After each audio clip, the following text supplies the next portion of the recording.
yes, crispy, crunchy, and nutritious. That's right. This is the Sixers Talk podcast. So glad you could join us. Danny Pommells along with Noah Levick, super producer Ben Berry waiting in the wings. We have a special guest joining us. It is Ty Johnson from Sixers Outsiders. You've been listening to him all week on the Mike Missinelli show, filling in for Mike as well as his producer duties. You know, he wears a lot of hats. He's a very talented guy. Ty, we appreciate you joining us here on the podcast. Thanks for having me. I appreciate it. Let's dive right in, gentlemen, and we will start with a little bit of home cooking because Noah Levick has a fantastic article up on the website, NBCSportsPhiladelphia.com, on just targets for the 76ers for the mid-level exception. We will get into a little bit of the Olympic chatter with Team USA and Matisse Thybulle and how that might affect how things play out for the gold medals, the medals, gold, silver, and otherwise. And we'll talk a little bit about just how things are progressing for next season and what we expect and what might happen. But let's talk this mid-level exception stuff because the Sixers are scratching at the door of the luxury tax. They'll probably be there once again, which is where this mid-level exception comes in. It's a thing where it's kind of like you're spending above the luxury tax, but still struggling to make it deep into the postseason. So it's kind of like 6 of one, half dozen of the other for the Sixers. But Noah, you did a great job outlining a half dozen guys that the team is looking at. I'll start with you. Is there someone that you are most intrigued by, or maybe two or three guys who really stand out among the potential characters the Sixers could look at? Yeah, thank you for the kind words. Yeah, just we don't know 100% for sure that they'll be over the luxury tax, but I think that is the expectation, given that they've committed so much money to Simmons, Embiid, and Harris, over $100 million. I mean, I guess in light of the Bucks clinching the championship, Bobby Portis is certainly, to me, an attractive name, both because of the skill set, a guy who can play the 4 and the 5, and then also some of that toughness and attitude that maybe the Sixers have lacked at times. I think personally he's someone who could bring that to the table. But of course, with all these guys, you're not 100% sure what their market's going to be.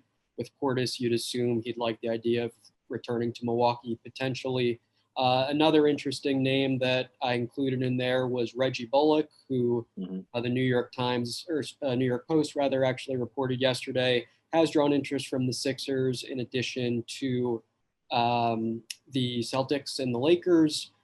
For me, he's a guy who's really intriguing if they end up losing Danny Green and or Furkan Korkmaz, just because he gives you that high-level three-point shooting, was at 41% last year, also is a decent defender, and I think someone who just can plug in really well in any situation. And was a good starter for a Knicks team that was one of the pleasant surprises of the NBA that last season. So those are a couple of names that come to mind for me as potential targets. But it's interesting because the Sixers had this same option on the table last year, and Daryl Morey figured, okay, I'll go into the season and maybe that gives me a little leg up in the buyout market because I still have the mid-level, Ty shaking his head. And he never saw fit to use it, which obviously did not pan out for the Sixers. So I imagine this year, if an opportunity presents itself and one of these sorts of players is available, that Morey will be a little more aggressive and might not hold on to it into the season. Both of those guys serve two different skill sets for the Sixers. Obviously, Bobby Portis will be filling that void by Dwight Howard and providing some shooting at that position and versatility at both of the front court positions. Reggie Bullock obviously serving another need the Sixers have of shooting on the perimeter. Do you feel like one of those is more important than the other, Ty, or are you looking at both of those things as equally as important? For me, I thought they badly needed a stretch big in the playoffs. I'm projecting, assuming Thybulle's here, we can only – we don't know what's going to happen in this offseason if there's a trade or something like that. But if Thybulle comes back, I kind of think he could sort of fit that Danny Green role. At least we hope he can grow to fill that role. We'll dive into that a little bit soon. Yeah, so with that, I'm looking at Portis would make a lot of sense. For some reason, just a gut would tell me that somebody's going to try to overpay him. Not necessarily because he deserves it, because I think he fit that role really perfect with the Bucks. And even though, as you mentioned in your story, Noah, he was a dean that did not play, coach's decision for some games in the playoffs because he can't play against everybody. I think there's a team that's under the cap that probably will end up overpaying him. I could be completely wrong. It's just a gut feeling. That's why Kelly Olynyk would be interesting to me. I kind of despise him just as with the Celtics and the way he plays and the Heat, but he can make an outside three. In a pinch, you probably could play him with Joel Embiid some, which you couldn't do with Dwight Howard, and obviously he can be your backup five. I think Olynyk would do a lot of the same things as Bobby Portis, and he is a scrappy type of tough guy. He's been on some decent organizations. I actually think he would make a lot of sense for them for what they needed. I truly believe, in addition to a bunch of other issues in that Hawks series, if they had a stretch big that could play behind Embiid for just a couple minutes, they win the series. Yeah, I think Bobby Portis, I don't even know if they'll be able to afford him. I could see him being a guy that just they get outpriced trying to pursue. Doug McDermott, though, was a guy that a couple of weeks ago there was some speculation that I forgot where the report came from, that the Sixers were targeting him here in the offseason. If you watched any of the Pacers games when the Sixers played them, he gave the Sixers hell a few times, shooting wise and just coming in and being instant offense.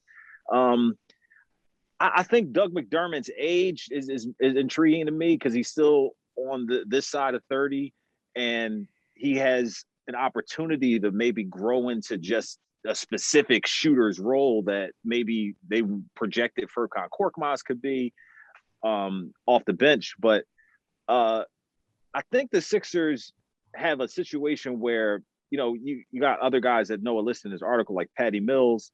I think they're in a situation where they need to service the ability to create and shoot. If they can find a guy that can do both of those things, then that's great. But they probably are going to have to either hope someone like Matisse or Tyrese Maxey or someone takes a step forward, and then they can decide, who fills that void that's left behind by, the shooting, the need for shooting, or the need for, people who can create off the dribble. So if you're looking at, guys who fill that void, I'm with Noah. I think Reggie Bullock really intrigues me by the fact that he can be versatile defensively and shoots a terrific clip from outside. I just don't want the Sixers to be in a situation where, I like Morey's approach of playing the cards close to the vest and then, holding out hope that something develops that, hey, you know what, this is a feather in our cap that we can offer more money than maybe another team could to, these potential buyout guys. But it, like Noah said, it didn't come to fruition. But I'm leaning Reggie Bullock. I like Doug McDermott. We saw Patty Mills giving Team USA, hell and have seen, him be prolific with the Spurs in the NBA as well. So that's just an intriguing name. Probably a little bit of the Danny Green issue where, you're a year older with Patty Mills, next season, a year older with Danny Green. You're kind of maybe want to get out before they hit that, over the hill moment. But I think shooting and, the Embiid, they found a diamond in the rough with Tony Bradley, and he was able to provide some of that backup, stretch for, versatility that they needed in the front court. So maybe I think that need can be serviced maybe without the MLE. And I'm leaning toward them probably going shooting or a perimeter player with the mid-level exception. That's what I think would be smart. Makes sense to me. Yeah, just a little funny Kelly Olynyk story that came to mind as Tyrone was talking back in the 2018 playoffs. Pre-COVID, we were allowed in the locker rooms.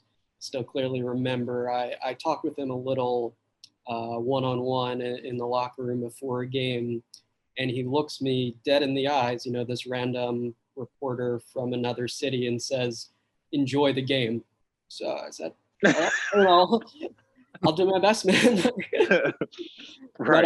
That always stuck with me as very distinct. I mean, it seemed, genuine to me. Was his hair down or was it man bun ready? What was the hair doing? I think his hair was down. Yeah, it was very unexpected. That's a little intimidating. The 6'10" dude staring down. Was he threatening you to enjoy the game? Like, you better enjoy the game? You better enjoy the game. It was very emphatic, so I didn't know how to interpret it. I took the generous interpretation of he was just being kind and is the sort of guy who, wanted me to have the best night possible. So I thought that was interesting. But as a player, I know probably something Sixers fans don't want to have on their mind now, but the reality is in backup centers, the best fit with Ben Simmons is a guy who can shoot and is a guy who can pass. And those are two things that Kelly Olynyk does at a pretty high level.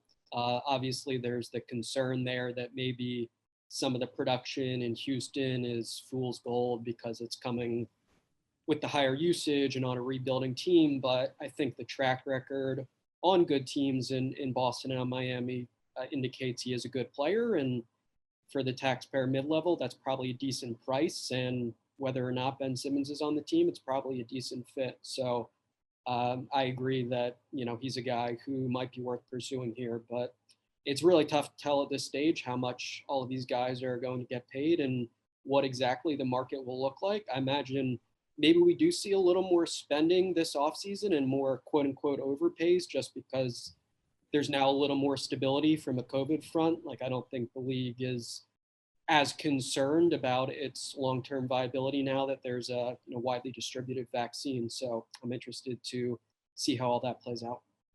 The Patty Mills thing that you brought up, a lot of that to me, George Hill's future. I know his contract's only partially guaranteed. That's going to play a role. Whoever, whether it's Ben Simmons, if it is him, if it's not him, plus Hill, plus Mills, might at some point get a bit redundant. I don't know if you need both of them. Not that Patty Mills can ever hurt you, but if you're parting with Hill, I think he still would make a lot of sense. And I don't think the Sixers would need him to be, I don't think he has to be great here. I think he would just have to do the things he's always done, which is play well in the fourth quarter, handle the ball really well, and do a lot of that leadership stuff that this team absolutely could need, especially since you never know how Maxey projects. I think he's going to be a really good player, but he's not a really good player yet. And we know Mills has been a really good player for a while. Where are you guys at with Dwight Howard? Because aside from the shenanigans, the energy he brought, you have to replace that if you don't bring Dwight Howard back. And there was also the intensity and tenacity and, the no-nonsense approach that he brought. Kelly Olynyk could bring some of that in the front court regard. Bobby Portis, there's a meme going around of like the emoji of just the raised eyebrows and then like his just a circle black beard painted on with a headband, and it's like Bobby Portis. It's pretty funny if you haven't seen it, but he could bring a little bit of that. He likes to force the issue a bit underneath and kind of get the crowd involved. Do you think that is something that they'll need to replace if they do part ways with Dwight Howard and bring someone else in? I would say ideally, yes. Ultimately the skill is most important, but I think Mike Scott was probably where they were hoping a lot of that grit and toughness would come from. And while I think he was probably more valuable than the average fan realizes, just mentoring young guys and being someone that people like talking to behind the scenes and all that, the reality is he wasn't doing it in an on-court role in the playoffs, and that would have been nice to have. And so, yeah, no, absolutely would be a nice component to bring to the team. And I think also ideally that's something that you like your star players to have in high supply. So that's also worth considering. Yeah, I personally, if I was in charge, I would thank him for what he did this year, but I would move on and try to get a different skill set at that particular position, just because I think in the playoffs, he ended up being a net negative more than a net positive in the playoffs, although he did have a really good regular season. But we know with the Sixers, we're kind of almost not even paying attention to regular seasons anymore. They've backed themselves in this position now where it's basically, what do you do in the postseason, or we don't care. And I don't think he has the ability to help this team in that spot. So I would part ways with Dwight Howard if I was in charge. Yeah, it's interesting. The other guy I think we didn't mention on this list is another where you might run into some of those same concerns of like not really being well suited for certain matchups, and that's Montrezl Harrell. Obviously, like a better player than Dwight Howard right now, a former Sixth Man of the Year, who's an excellent, efficient scorer, but he played under 40 minutes in the first round against the Suns because the Lakers didn't trust him to guard most centers, such as a DeAndre Ayton. But I thought that was a name with some potential just because of the connections that you can draw with him being a former Daryl Morey pick and having the best years of his career under Doc Rivers. Dwight Howard, I think if it's for the veteran minimum and the Sixers feel confident that they have other legit backup center options, maybe it's not the worst thing in the world, but I'm on the same page with you that they can't be relying on him in the playoffs yet again. And to that point, you got guys like Montrezl Harrell, Dwight Howard. You mentioned in the article, according to Cleaning the Glass, the Sixers were 26 in three-point frequency. Like, they have to find other ways to get scoring from the perimeter. And, Montrezl Harrell isn't necessarily going to give you that stretch aspect. Neither is Dwight Howard, obviously, where Kelly Olynyk does. Bobby Portis does. I think, shooting 47% from three isn't something you can expect from him next season. But at the same time, just a player that checks more boxes and gives you more contribution than maybe you got from Dwight Howard, where last season he did serve a great purpose and was a great bridge to where we are now. But I think you have to look for ways to kind of keep up with these other teams who are very deep and very versatile. And you have to find players who fit that mold. And that's what you'd expect from Daryl Morey, who's always been an ahead of the curve sort of guy as far as threes and layups and free throws being the most efficient shots in the game and wanting a team that reflects that. And look, he's only been here 1 year, and this is his second offseason and a good opportunity to build a team that is a modern NBA squad. So, I'm on the same page and would expect him to work that way this offseason. The one night when the whole world comes together, the world's biggest show on the world's biggest stage. The opening ceremony of the Tokyo Olympics, Friday, 7:30 Eastern on NBC. Oh, it was one of my favorite events, my favorite times of the year. The Summer Olympics are here. Friday at 7:30, NBC kicks it off with the opening ceremonies. Make sure you check that out. Some of the games have already started. Softball, as well as women's soccer is underway. Saturday, there's a game, one basketball game. Sunday is when the main slate gets started. Group A, Group B. Team USA facing France in Group A at 8 a.m. So pancakes and hoops. I mean, there are worse things in the world than that. But if you're really feeling froggy, Ty Johnson, Noah Levick, if you're feeling froggy and want to leap at 4:20 a.m., Team Australia and Nigeria get it on in Group B, featuring our guy, Matisse Thybulle, as well as Patty Mills, a guy we just mentioned in the mid-level exception conversation. You had to like what you saw from Matisse against Team USA in the exhibition. Getting opportunities to go one-on-one with these star players, one-on-one defensively is what I'm saying, and guarding them on the defensive end, as well as the confidence you've seen Matisse exude in that game. So it's just something worth keeping an eye on, particularly as it pertains to how he comes into training camp in September. This dude, man, it's not even worth talking about his numbers from last year. Obviously, he was second team all defense, but we could see a colossal leap forward from this guy. And Ty, I think you hit the nail on the head earlier, although it was just a passing comment. He could be the reason why Danny Green is expendable. I mean, when you talk about a guy who you will hope Matisse can turn into, would be a Danny Green type of player. I mean, maybe his ceiling is even higher considering the bounce he has and the quickness and things like that. But a great role model for a 3-and-D type of player for Matisse to model himself after. And here entering his third season, you're hoping he takes strides, hoping he takes a step forward. And I think this high level of competition, playing on a team where he's getting starter type minutes and is starting games, it just could be the perfect formula for him to suddenly step up and they be like, whoa, like who is this guy when he steps in the training camp in September? I mean, y'all feel me on that or not? No, yeah, I do in a big way, actually. I think it has to happen if it's going to happen for him. And the reason I say this is we know the defense, you mentioned it, second team all defense. He's as good as anybody as a wing defender. You're saying it has in to the happen league. this year? You're saying this is the time? I think that if it's going to happen and he's going to become the reliable shooter, because that's the elephant in the room, is the question is there were times where he was very playable, obviously always defensively, but made himself unplayable at times offensively. And if he can't make, and you're talking about Danny Green, he led the league in corner threes, partially because he hunts them, partially because he's really good at them. And Ben Simmons helps create those shots.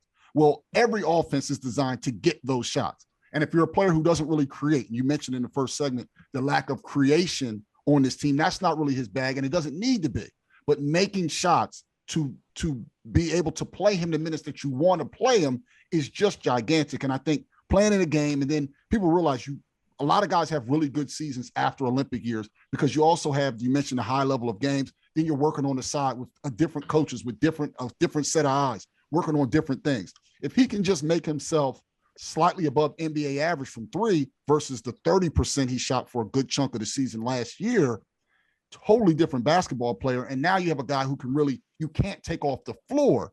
But if he doesn't make the three ball coming up, at what point am I supposed to expect him to be a reliable enough shooter to where I can say, okay, is he just a nice piece or is he really a starter? Because if he doesn't make the three ball, personally, I don't think he could be a starter in the league. If he does, he absolutely can be an extremely valuable starter in this league.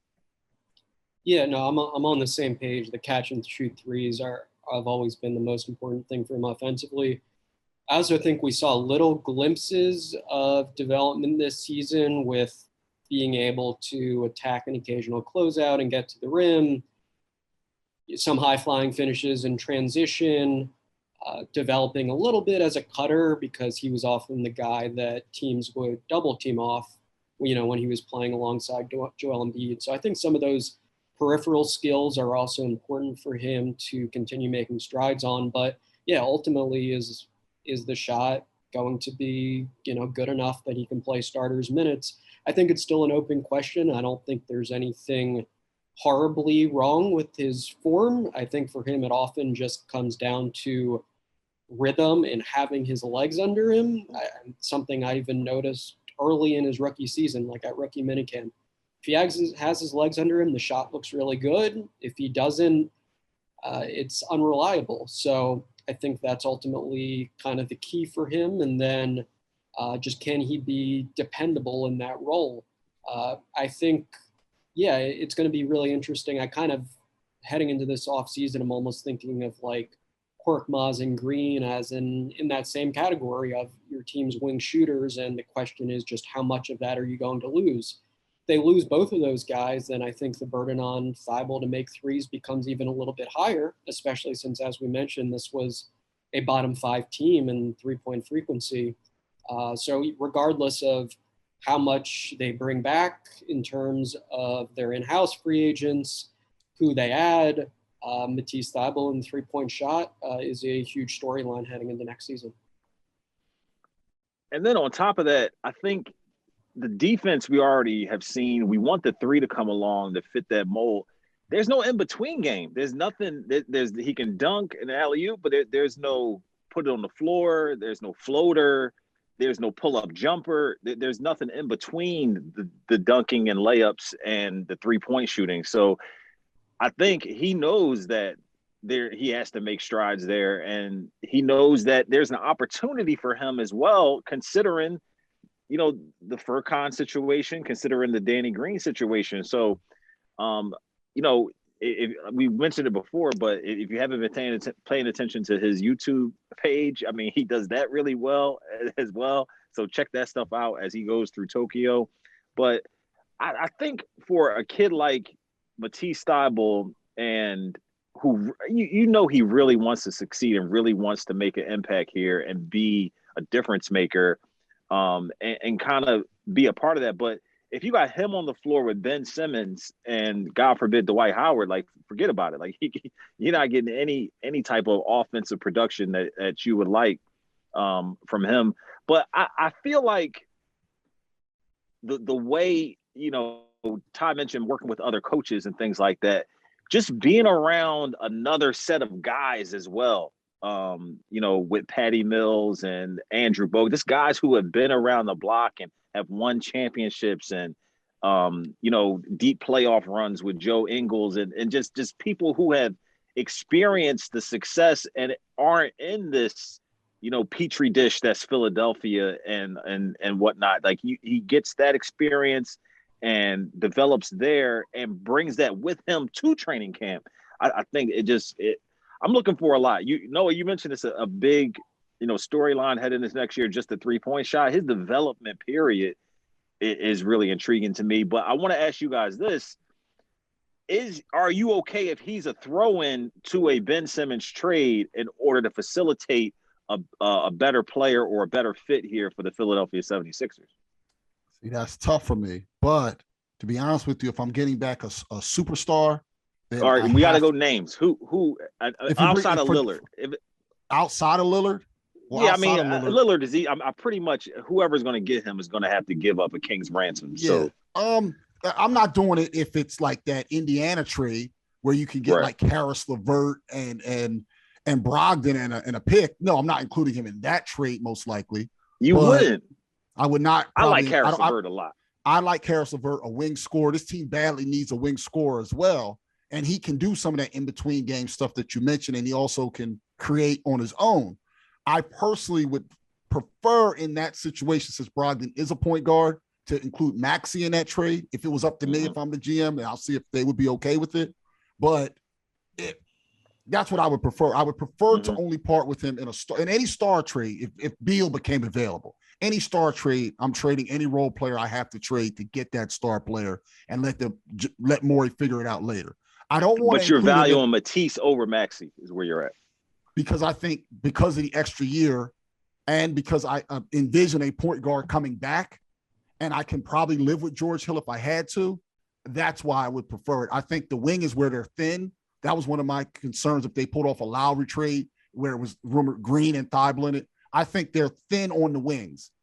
And I think they're thinner on the wings. And that's why personally I value him higher. But if for a star, I would part with him. But I don't want to part with him for less than a star if I can help it.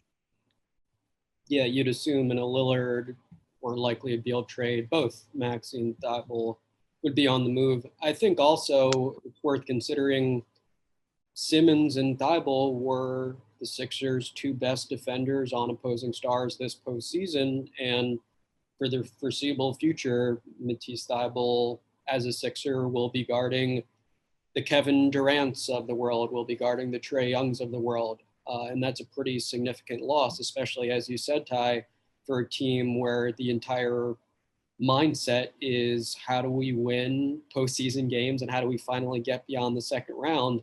Whether or not Thybulle improves as a three-point shooter, he helps you do that by guarding the other team's best player. And especially if you lose Ben Simmons, the defensive player of the year runner-up, that's another really huge loss on the defensive end if you're parting with Thybulle.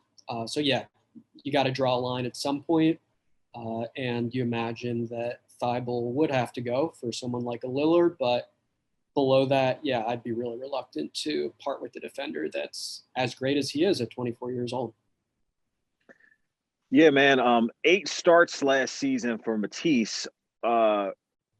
Are you guys of the ilk that's going to double, triple, quadruple next season? Where do you see his role? We're talking about a leap forward. Is he a starter in your perfect world, or is he coming off the bench still? In my perfect world, he's a starter because he improves his three-point shot enough to validate it. Like you mentioned, in between, Danny Green didn't really do a lot of in between, and that's fine as long as you're making enough three-point shots. Because in a world where Ben Simmons is still here, you need to create all the space in the world that you can. So I'm envisioning him, unless they make another move, him as a starter, replacing Danny Green, at least for now. And then maybe anybody that they got, if they added Bullock or somebody, maybe that person ends up playing behind him. Not sure, but That's more where my mind is at with him, as is pending other moves. And they're limited, as you mentioned in the beginning. You guys both mentioned in the beginning, due to the cap. There's but so many moves they can actually make. What's your best case scenario, Noah? For this offseason? Well, just Matisse wise. Like if he started 8 games last year, how do you see that playing out next year? I think it all depends on whether Green's still on the team. I think you do have to realize the Sixers starting lineup, both in the regular season and then also in the playoffs before Green got hurt, they were among the best in the league. They were outscoring opponents by massive margins and rarely losing games when their whole starting 5 was healthy. So sure, Danny Green's a year older, but it's a tricky situation to imagine Thybulle replacing him. Like, I think he'd need to do a lot to, at least in Doc Rivers' eyes, be worthy of taking the spot of this veteran guy who's won multiple titles. If Danny Green's elsewhere, yeah, I think absolutely the best case scenario was that Thybulle is a starter and continues to make strides offensively while being elite defensively. So yeah, I'm on the same page with that for sure. Check them out, 4:20 a.m. Sunday. I don't know if that's Sunday morning or Saturday night for some people out there. For those who are a bit younger, those days of mine are gone. But maybe Noah, he's kind of an all-nighter type of guy. I can see Noah staying up, just pulling through. But you stay up for the 4:20 game for Australia, Nigeria. You just slide right into France and USA at 8 a.m. So we will be watching, checking it out, and you can catch all the highlights and all the details on NBCSportsPhiladelphia.com and on NBC Sports Philadelphia. Ready to make a move? A Wilmington University education can take you where you want to go. WilmU works online or in person. Learn more at wilmu.edu.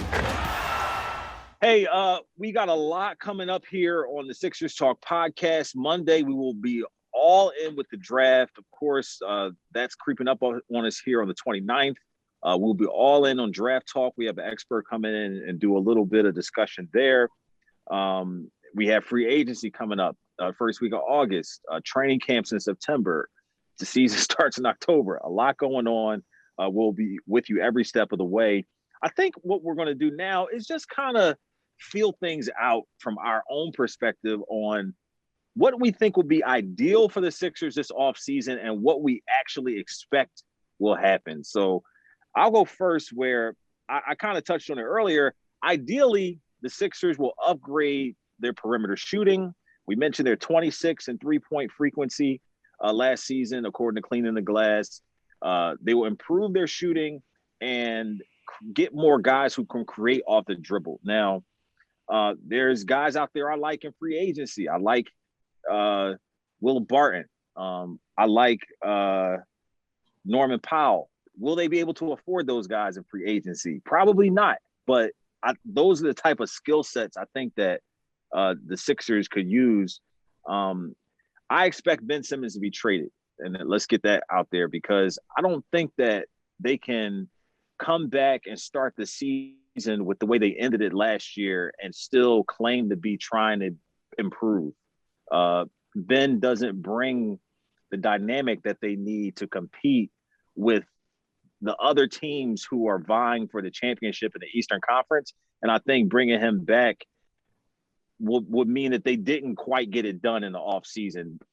Of course, they have until the trade deadline next season to maybe move him or his stock changes or what have you. But I feel like the iron is hot based on all the reports that we've read and talked about, with the fact that, around the league, his stock is, he's still considered a marquee player, maybe not at the Lillard level or maybe the Beal level, but he's still very worthy of an all-star player or a player that has made an all-NBA team like he has, or been an all-star like he has as well. So I just, not to belabor it, but I don't think he's back next year.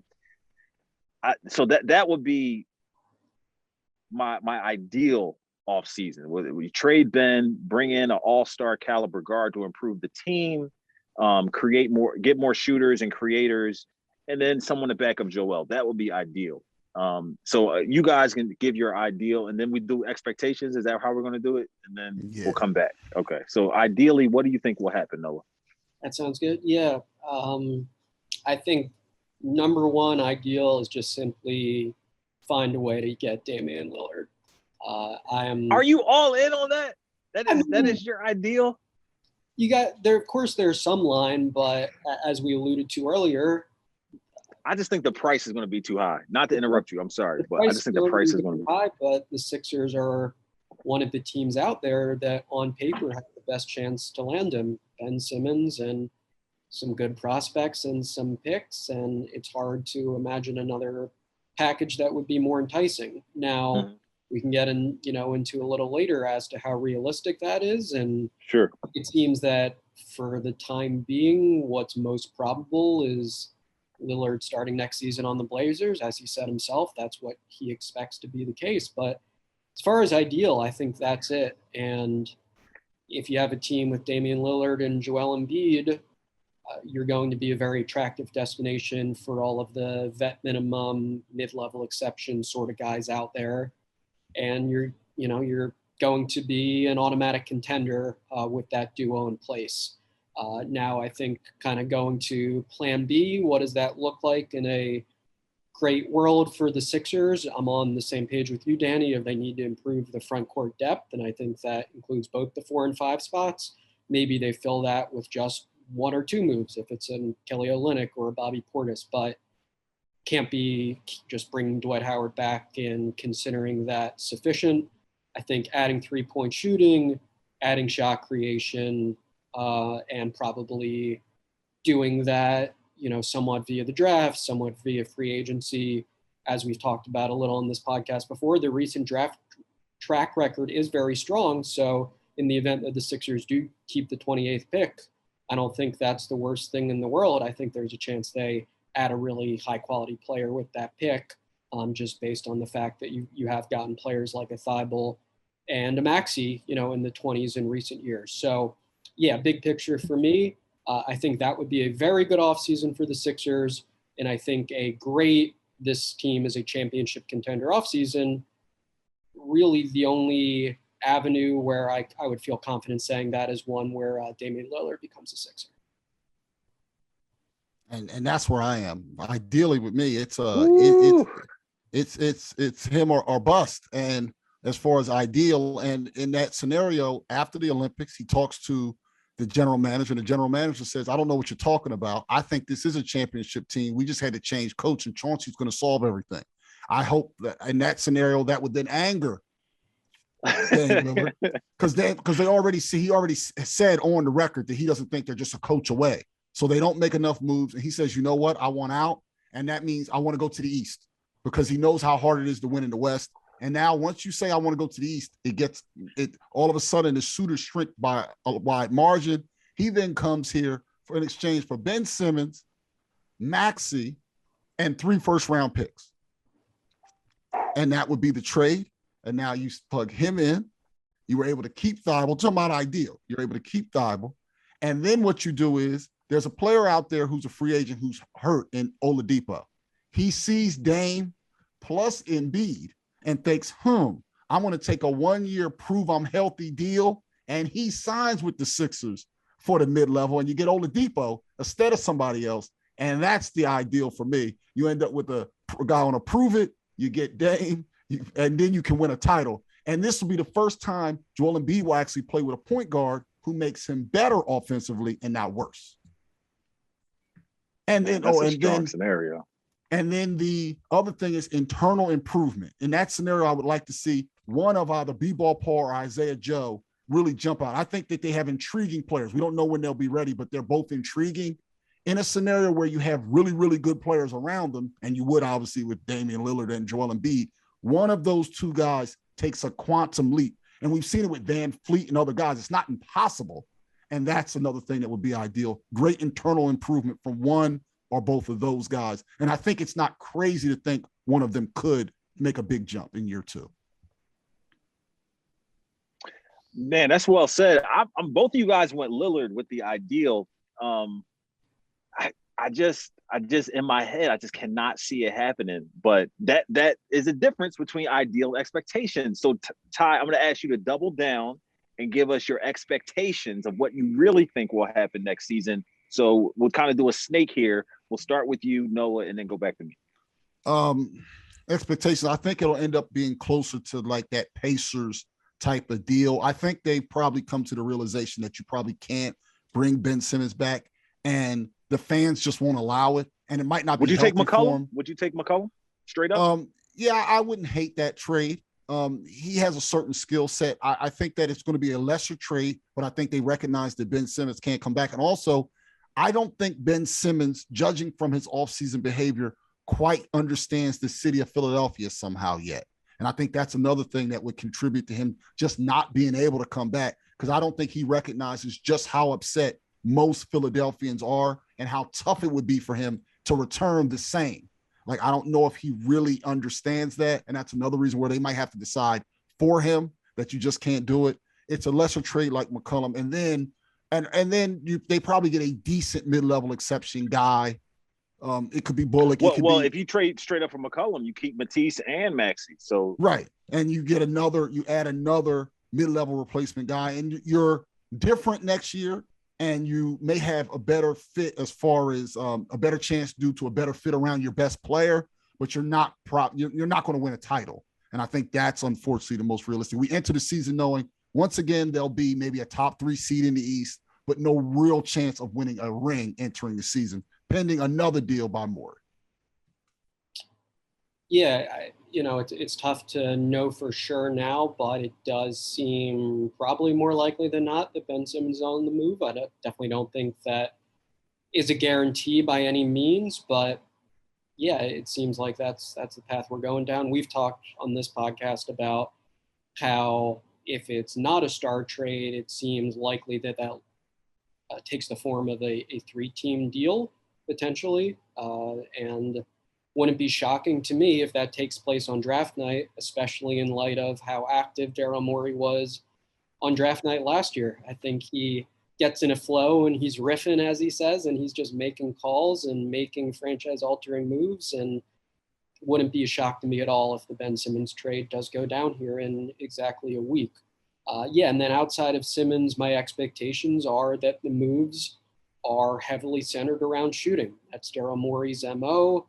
He recognizes that though they did make upgrades there last year with Curry and Green, they're still lagging behind the rest of the league just in terms of surrounding their dominant center with 3-point shooters. They were still playing lineups last year where there were obvious guys for teams to double off and where there were reluctant shooters on the floor. And I think Morey sees that just can't be the case next year. So absolutely, I think with the vet minimum, with the mid-level, that will be a high priority with the moves they make. And then, I agree also that Morey will see that such a team is not quite at championship level yet, and he will hope to spring some sort of deal that puts them over the top in season. And to be fair, there are avenues to make that happen. If they re-sign Danny Green to a contract that is tradable, if they keep George Hill, they guarantee that full contract, then you have some salaries that could be tradable. Some expiring deals, right? Could be tradable at the deadline. So that would be a decent path for Morey to take. It's not a home run off season, but it's one that I think could be on the table. And put in perspective, last year, to Sixers fans at least, the home run of an offseason it pretty much was accomplished just by the fact that Al Horford wasn't on the team anymore. So, and you got to give Daryl Morey a lot of credit for finagling that when so many people didn't think that was possible. So I encourage people out there who are listening and watching us, like, everything's on the table to a certain extent. Noah, you talked about the reluctant shooters on the floor, Ben Simmons being the face of the reluctant shooting that is on this team. I think my ideal and my expectation are more closely together, because I think that the Simmons trade happens, and like you said, and like we talked about on previous podcasts, I think it ends up being a 3-team deal or multiple team deal, however many teams need to be involved, and the Sixers reap two players who change the dynamic of the team for Ben Simmons as the centerpiece. So what does that look like exactly? I don't know. Maybe it's a piece of the Indiana trade and maybe a piece of a trade with another team. So maybe you don't get, Brogdon and LeVert. Maybe you just get LeVert and then you get another player from another team, and that's what you net for Ben Simmons. But if I'm Morey, I am headhunting a deal where I can get that high caliber all-star like CJ McCollum and not give up Maxey or Thybulle, just because it is the depth that is making. I mean, you look at the Hawks and their depth; they're able to overcome losing DeAndre Hunter and Cam Reddish and make the Eastern Conference Finals. The Bucks able to lose Dante DiVincenzo and win the whole thing. Like the depth. You look at the Nets; they lose Spencer Dinwiddie and are able to, you know what I'm saying? Like there's so much versatility and depth and interchangeability on so many of the other teams that the Sixers are trying to beat, that the Sixers need to mimic that in their own organization. And they have so many glaring issues. And you talked about the fact that 3-point shooting is one of Daryl Morey's, calling cards. And Doc Rivers saying he doesn't care where the scoring comes from as long as, it's there, like that's out the window now. So I think, we're more focused and honed in, and, Ty is kind of, you mentioned earlier how suddenly we are so deep into this thing with the process and the words that come out of the front office's mouth and the coaches about success and, trying to go star hunting and winning championships and things like that. The regular season doesn't even matter. The regular season doesn't even matter. The only result from a fan's perspective, from a put up or shut up perspective, is what they do in the postseason. And it's a shame that we've gotten to that point because there's so many, part of the success is the journey. You know what I'm saying? So the journey should be appreciated and what it takes to get there. And the fact that, for instance, Kevin Durant's size 17 or whatever size he wears, if he had wore 15, that would have been the end of the Bucks season. But somehow, their storybook ending came together in a certain way. So I feel like the Sixers, there's going to be a lot that gets them to the championship, but I feel like they have to focus on being the best possible team they can from day one, instead of trying to tweak late in the season and bring in new faces and new bodies and try to upgrade that way. The Bucks made that PJ Tucker trade, Drew Holiday trade. Those are just little tweaks. Though the PJ Tucker trade was a little bit of a tweak. The Drew Holiday trade was done earlier in the season, and he was able to become a part of what they did, and it was just seamless at, late in the postseason. He was as much of what they were as Giannis and Chris Middleton. So I'm against, the waiting. I want to get everybody on the same page, of the same accord, in-house, competing, and driving and pushing each other from day one, rather than making the big trades late. So I'm looking for it all to happen soon, as in the next couple of months. But to your point you just said, though, the regular season would matter again if Ben Simmons doesn't come back, because now we're interested in how the new look team appears.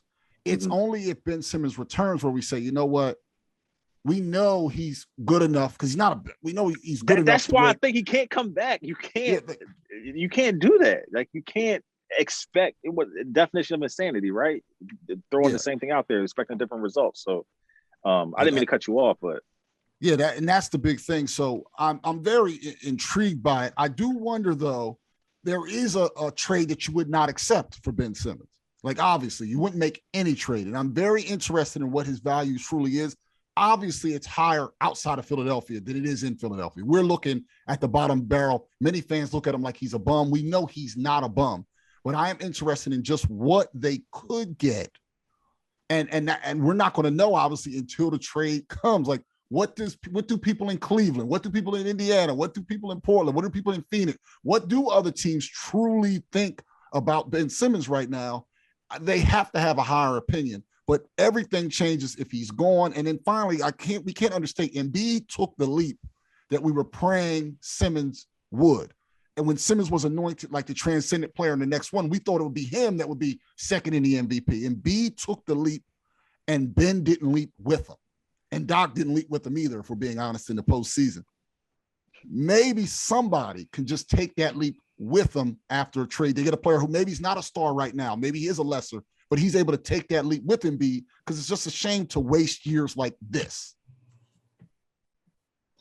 Yeah, I will say, though it doesn't seem most probable right now, the regular season will be fascinating if, one, Ben Simmons is a Sixer, and two, he takes perimeter shots and whatever, 8% from the foul line. Not saying it's the most probable, but in terms of your point, Danny, that the regular season is boring in some ways to fans, I think regardless of how people feel now, a lot of folks would be drawn in if that were to be the case. Of course, it doesn't look likely right now, but out of all the possibilities on the table, that is one. It is a very interesting one, if it were to come to be.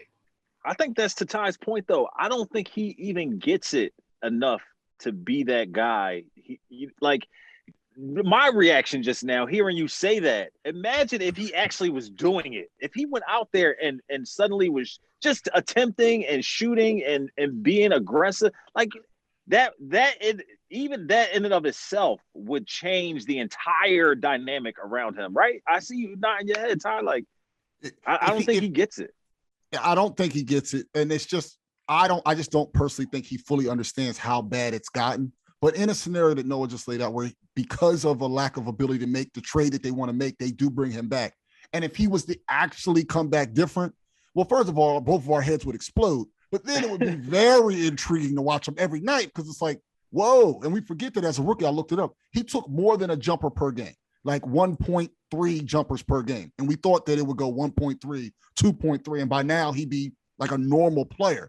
But if he can jump from less than one to taking 4 or 5 a night, all of a sudden the Sixers look completely different. And then obviously it'd be intriguing.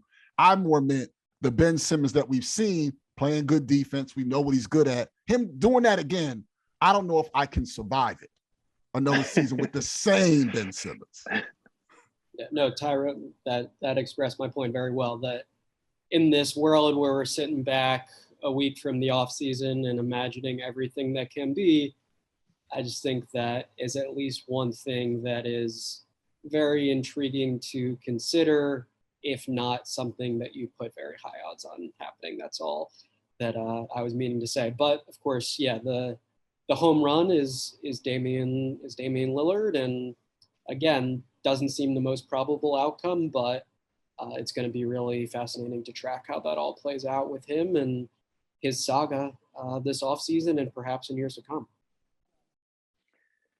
Man, the Sixers are in the mix, however you want to look at it. So there will be like an epilogue to this of how they did or did not get Damian Lillard. And we will be here documenting every step of it. We appreciate you listening to the Sixers Talk podcast, brought to you by Wilmington University. WilMU works. For Ben Berry, our super producer, for Noah Levick, NBC Sports, Philadelphia.com, Sixers writer, and Ty Johnson, our special invited guest from Sixers Outsiders and the Mike Missinelli Show. We appreciate you listening here. I'm Danny Pommells. We'll see you next time.